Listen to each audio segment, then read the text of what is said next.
भारती जी। Correction कर दूं, अमृतपाल हाँ। जो है वो खंडूर साहिब सीट से चुनावी मैदान में था। ठीक है, चलिए आगे बढ़ेंगे। चर्चा में शिव सिंह भारती जी जुड़े हुए। भारती जी, आपको मेरी आवाज मिल रही है? हाँ, स्वागत है सर आपका एएनबी नेटवर्क पर। क्या लग रहा है सुबह से माहौल किसके पक्ष में है? या आखिरी चरण आपके पास है अब 400 पार की रेस में आने का?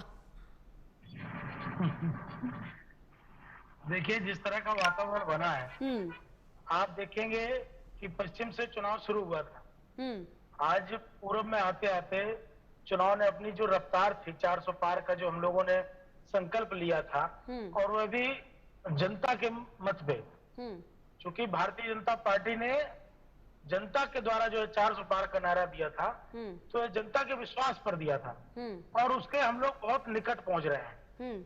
और देखिए, 7वां चरण आते आते हम 400 पार, जो आज वोटिंग है, आज आखिरी दिन है हमारा, चुनाव हमारा समाप्त है, आज हम 400 पार कर रहे हैं। देखिए, पूर्वांचल में चुनाव है, आप देखेंगे पूर्वांचल जब समाजवादी पार्टी की सरकार थी या अन्य दलों की सरकारें थी, तो आप देखेंगे कि यह माफिया राज के लिए पूर्वांचल जाना जाता था। ठीक है। आप तमाम देखिए चलचित्रों में भी पूर्वांचल की जो है स्थिति दिखाई गई थी, तो माफिया राज, गुंडा राज, इन पर बेस्ड फिल्में बनती थी।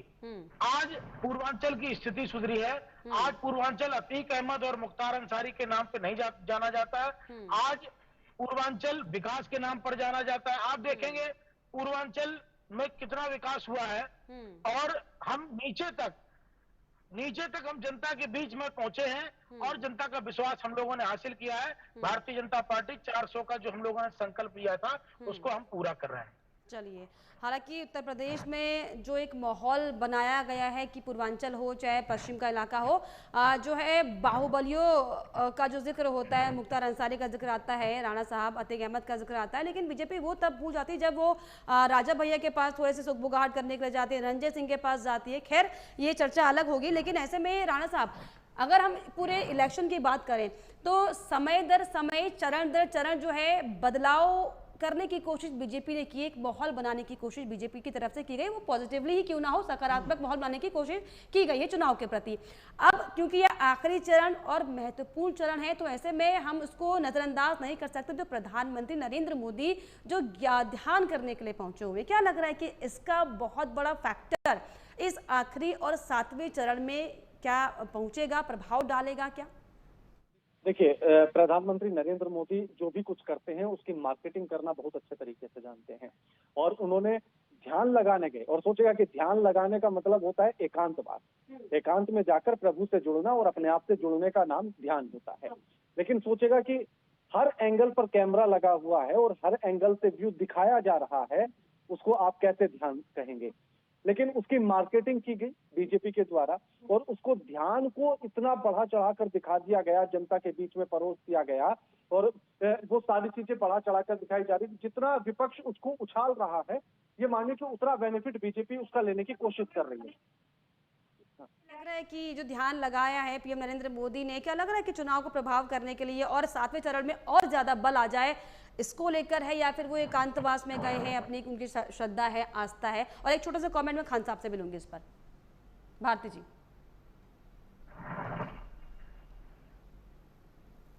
भारती जी, आपको मेरी आवाज मिल रही है? जी यार, हाँ, क्या कहिएगा जो पीएम नरेंद्र मोदी ध्यान लगाए बैठे हैं, उनकी आस्था श्रद्धा इस ठीक 7वें चरण से ठीक पहले, कैसे देख रहे हैं?